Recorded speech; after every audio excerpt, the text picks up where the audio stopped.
Good morning. Happy Saturday. Are you watching cartoons in your pajamas and eating peanut butter and toast?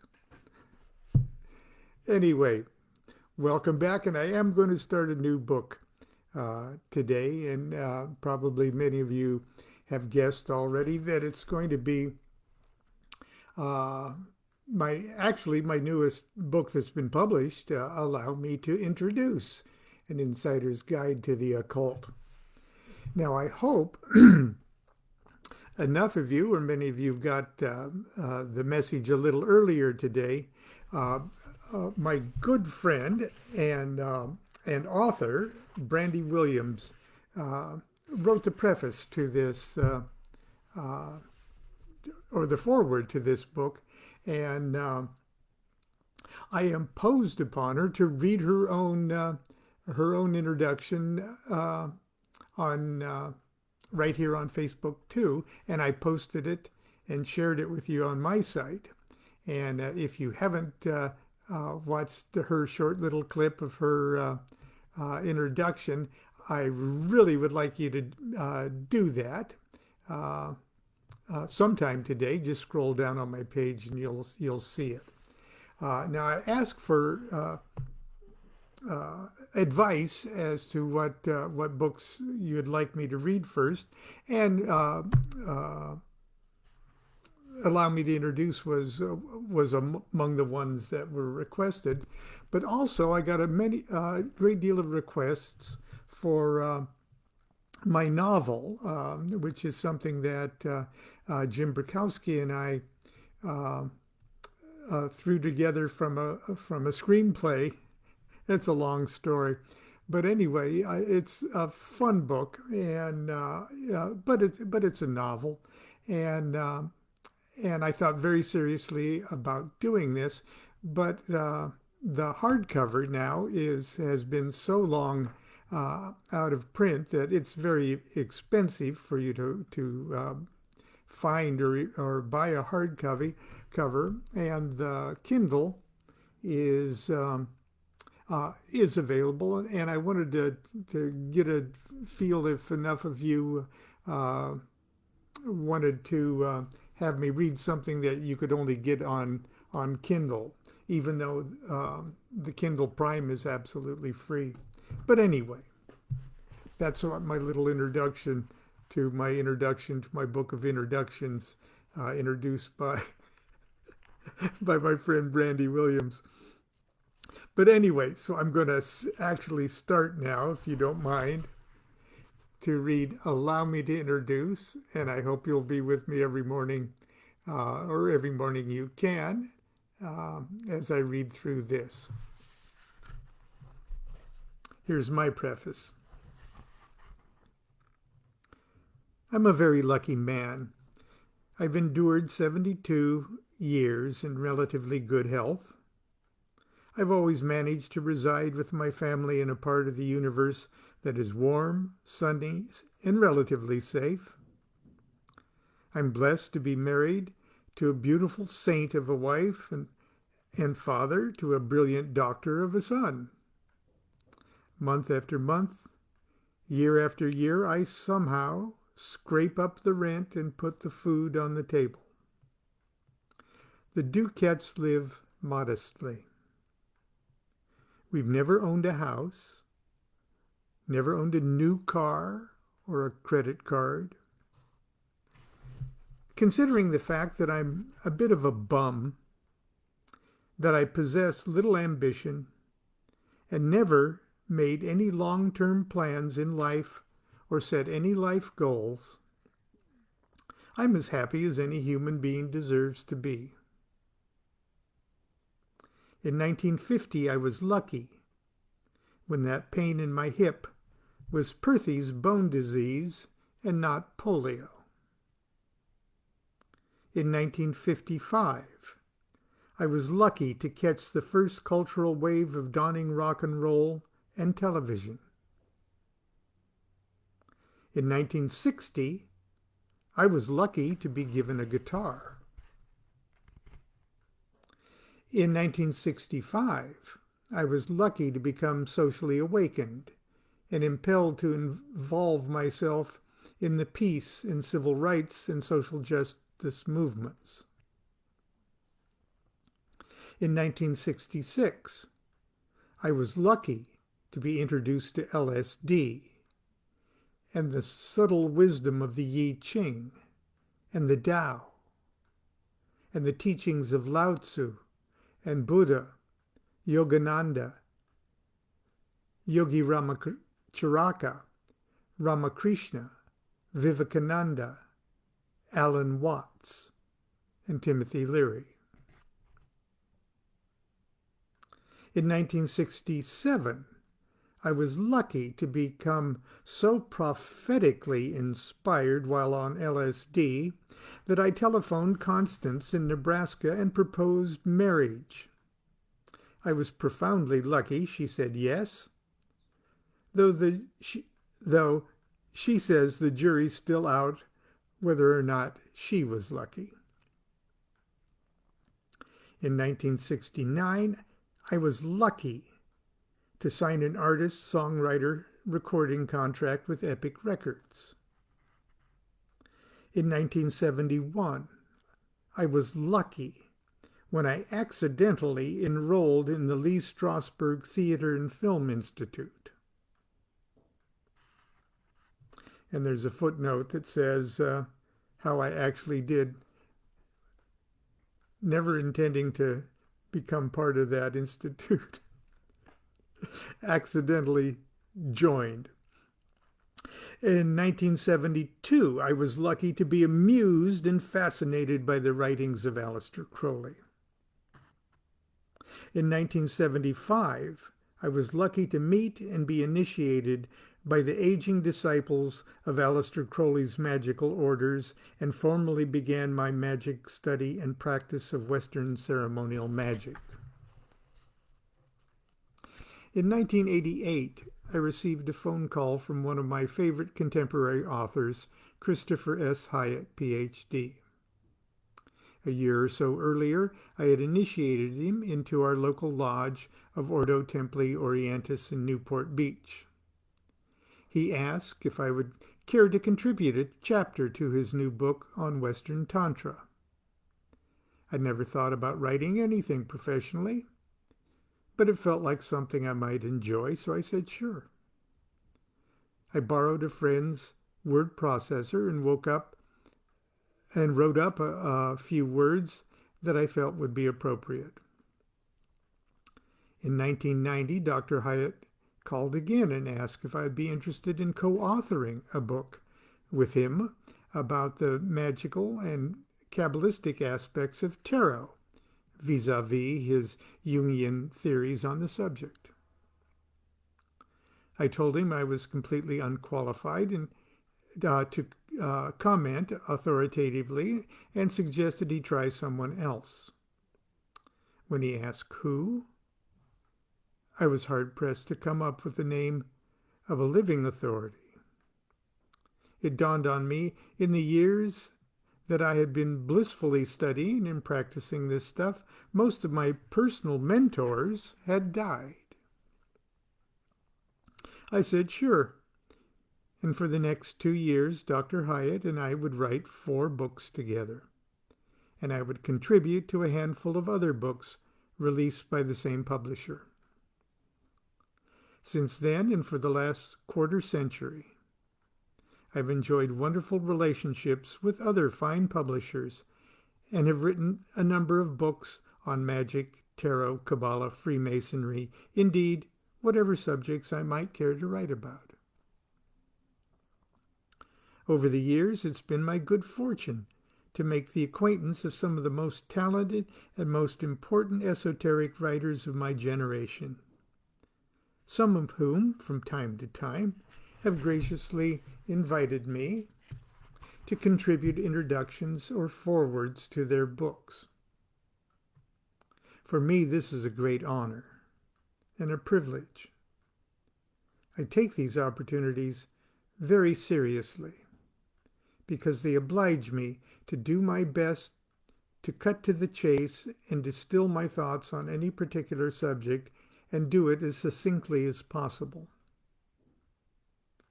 As a literary form, however, such introductory material is often skimmed over or ignored by the reader who is understandably anxious to get on to the meat of the text.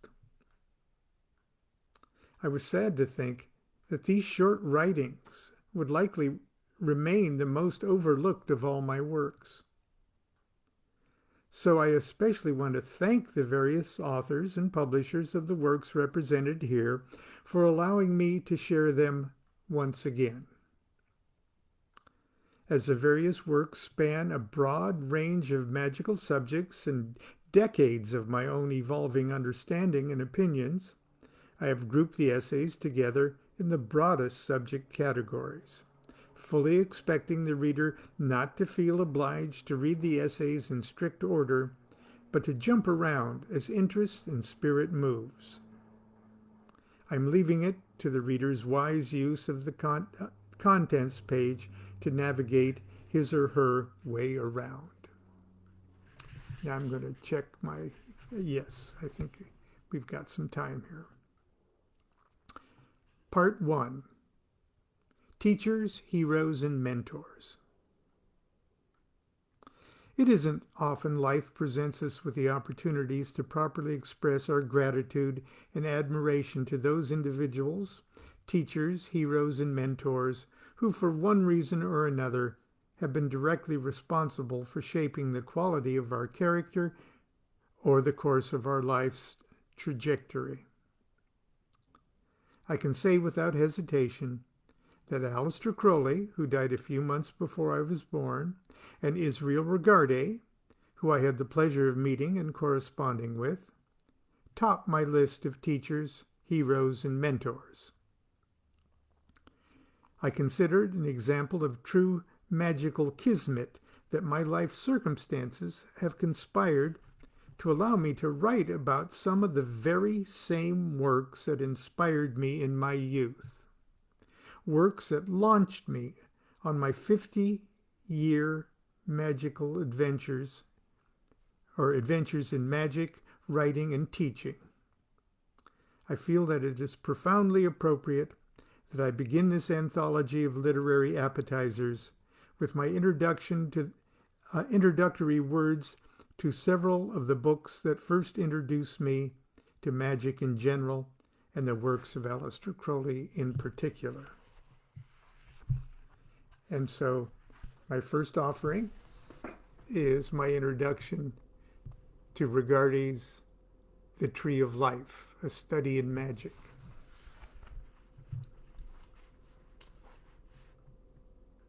The epigram is from Regardie himself.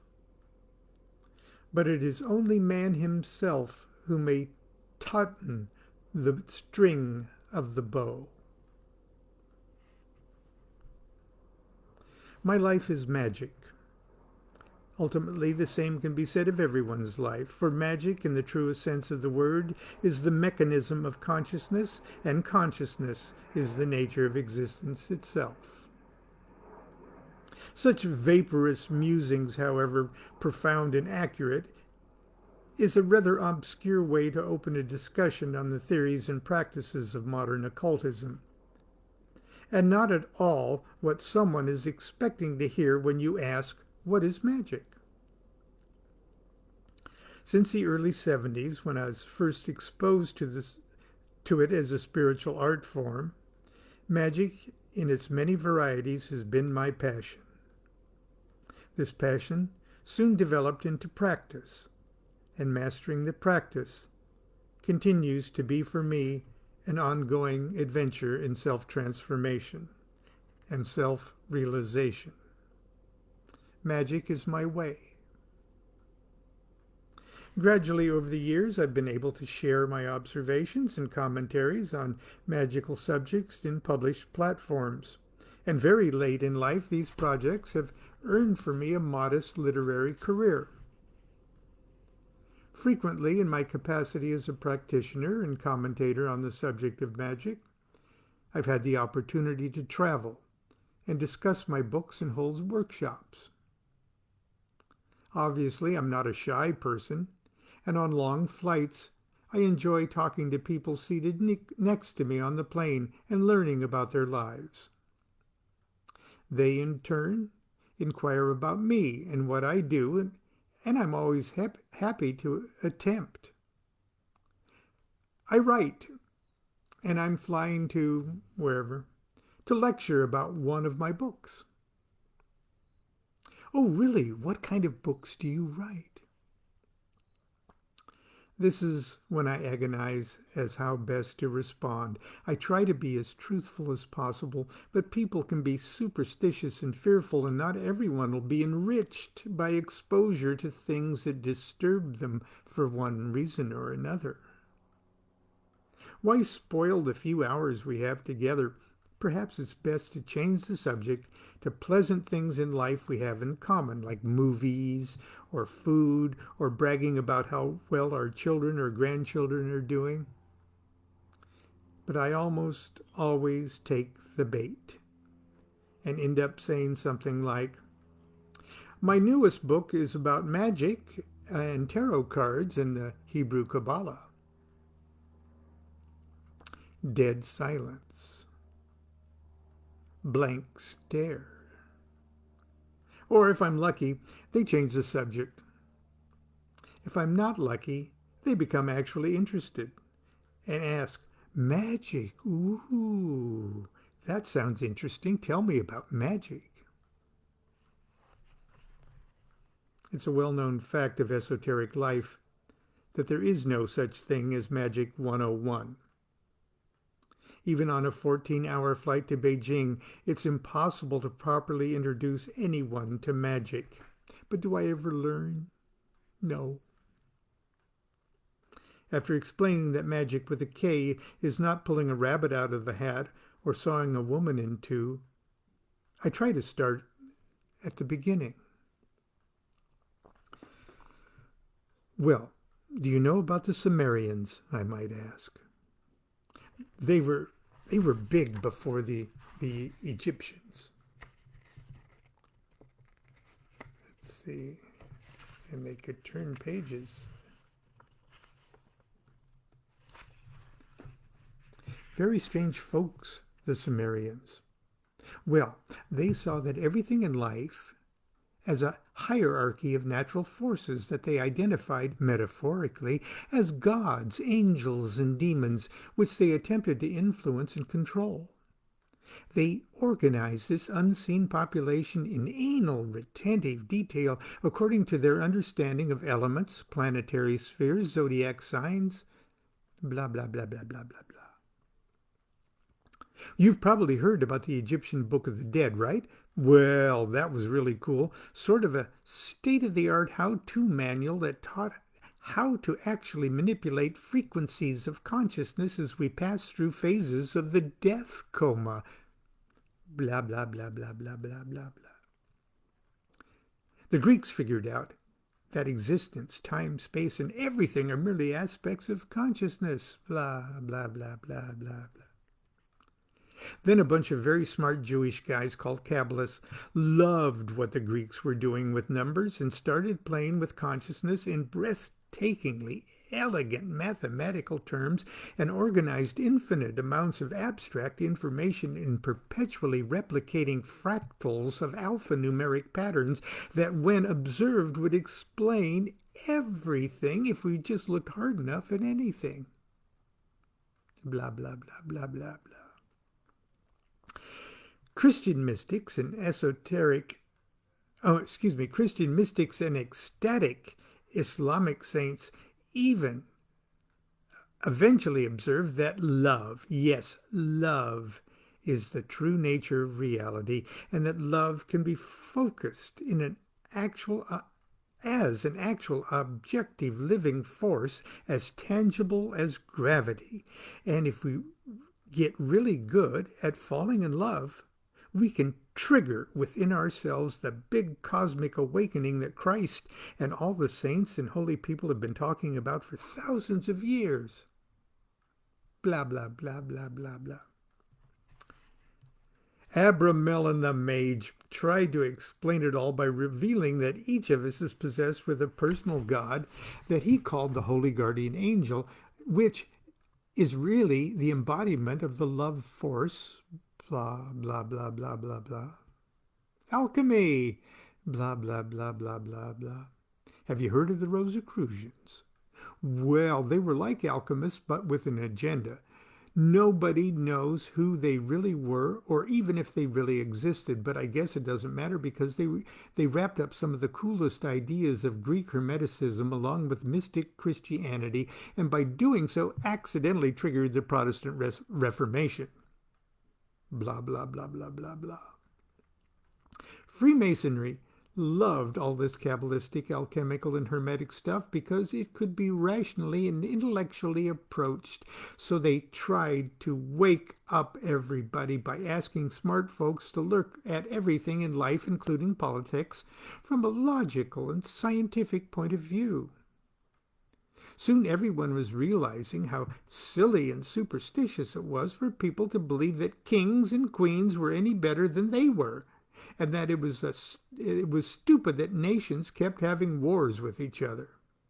So the Freemasons institutionalized everything under the banner of the Universal Brotherhood of Man. Well, that triggered the Enlightenment and inadvertently started the French and American revolutions. Blah, blah, blah, blah, blah, blah. Oh my God, did I mention the Knights Templar? Now there's a story, blah, blah, blah, blah, blah, blah, blah. Eliphas Levi said all this stuff should rightly be called magic. And oh, by the way, tarot cards are the flashcards of Kabbalah and alchemy and are connected to the Greeks and the Jews and the Knights Templars and the Rosicrucians and the Masons. Blah, blah, blah, blah, blah. McGregor Mathers, blah, blah, blah, blah. Golden Dawn, blah, blah, blah, blah. Aleister Crowley, they called him a Satanist, but if he was a Satanist, he was a good kind of Satanist. I hope you're following this. Oh, look, we're landing. Magic is an art form, and would-be magicians, like all would-be artists, either initially resonate to the styles and forms of the art or they don't. You're either touched and fascinated by magic's mysteries or you're not. If you are so touched, then it doesn't matter what end the magic pool you dive into, it's going to be the deep end. No matter where or how you start your journey, that is where you begin. Today we're blessed and cursed with the internet and with the opportunity to have at our fingertips the collective knowledge of the ages. Technical and philosophical questions that only a few short years ago could only have been answered by visiting a library and combing stacks of books, many needing to be translated, or by enrolling in postgraduate university courses. It can now be researched, answered in seconds while sitting in your underwear at home. It's true, we have the knowledge of the ages at our fingertips, but unless we can digest and apply that knowledge for our own enlightenment, we have not earned the wisdom of the ages. Wisdom is what occult studies are about, and wisdom doesn't come from reading. Wisdom comes only as the byproduct of self-realization and self-transformation, and that's what magic is about.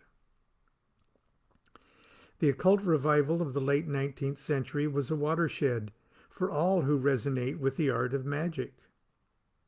Ignited in part by the 1875 foundation of the Theosophical Society and the works of Helena Petrovna Blavatsky and others, the English-speaking world was introduced to the sublime subtleties of Buddhism, Hinduism, and yoga.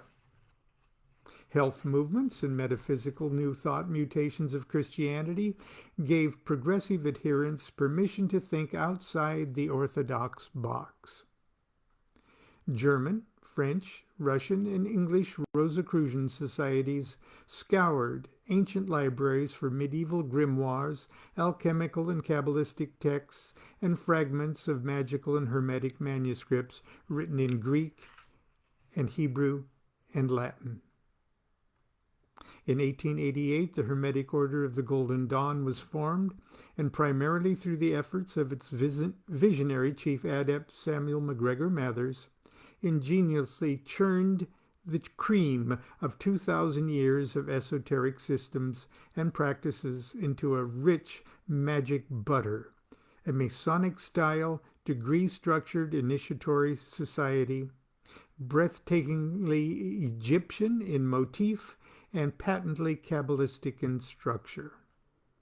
For a few short years, the Golden Dawn served as a one-stop shopping center of magic, and for English-speaking aspirants, it was the only game in town.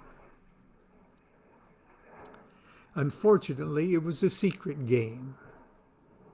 The players were bound by terrifying oaths never to reveal the details of the instruction, practices, ceremonies, or the names of other members. Predictably, human frailties, infighting, and schism brought an awkward and early end to the Golden Dawn in the first years of the 20th century. Various continuations of the original organization, including Stella Matutina, and a very active Golden Dawn hybrid that served as young Israel Regardie's Golden Dawn. It continued to operate sporadically with various degrees of success. But the secret rituals and knowledge lectures were soon published, and the golden years of the Golden Dawn would never return to their former glories. By 1932, when young Israel Regardie penned The Tree of Life, a study in magic, the occult world had clearly entered the post-Golden Dawn age. The pioneer generation had, with few notable exceptions, disappeared completely or retrenched. Those brave young souls who were about to become the next new wave of magicians were like the curious person sitting next to me on the airplane, not armed with the adequate background information necessary for them to make an informed decision about magic. Regardie saw the need for a fundamental yet comprehensive summary of the world of practical magic, and it was understood as it was understood and practiced in the 20th century. So he took it upon himself to create it. I, for one, am glad he did, because in 1972, when I first read The Tree of Life, I was a naive dilettante, poorly armed with bits and pieces of tantalizing magical lore and not having a clue as to what the big picture was. I'd never heard of Regardie, and I bought the book simply because I was looking for some information about the diagram called the Tree of Life to supplement my preliminary dabbles with Hermetic Kabbalah. Instead, I found myself face to face with a mini liberal arts education in the histories, theories, and practices of 2,000 years of magical systems and techniques, complete with rare translations and key excerpts from classic documents. The reader may be a bit put off, as I was, by Regardie's writing style and what appears to be his transparent attempts to sound overly mature, occult, and recondite.